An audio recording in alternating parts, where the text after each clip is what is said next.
Des d'esta nit, València ja té falleres majors per a les festes de 1991. Ya, estoy muy contenta, pero como no estoy muy preparada y puede que me equivoque, pues que lo sepan comprender y que ojalá pueda caer bien a todos y sea un año inolvidable para todos. Destacar-la. A esta altra han passat més de 2 dècades. Aquella espontània estudiant de 21 anys és avui professora titular de parasitologia a la Facultat de Farmàcia. Tot i que la festa ha passat ara a un segon pla, encara recorda aquella vesprada del 1990. No me lo creía. Dije, ¿de verdad? La alcaldesa de verdad, pensaba que era todo una broma. Adolescents a qui la vida els canvia en qüestió de minuts i que ara costa reconèixer. Amb només 17 anys, Pep Oliver la van escollir fallera major de València al 1989.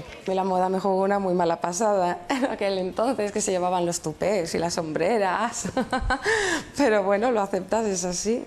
Ara dedica tot el temps al seu fill i al seu treball com a dissenyadora a l'empresa familiar. Del regnat es queda...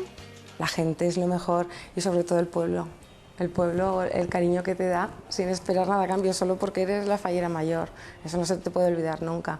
I si costa reconèixer les majors, imaginen fer-ho amb les que eren només unes xiquetes. Soy odontóloga, tengo un bebé de 17 meses, tengo otro en la barriguita, que estoy embarazada de 3 meses. Fallera mayor de València para 1992. Carme va ser la primera a qui l'alcaldessa va telefonar des de l'hemicicle i no des del seu despatx.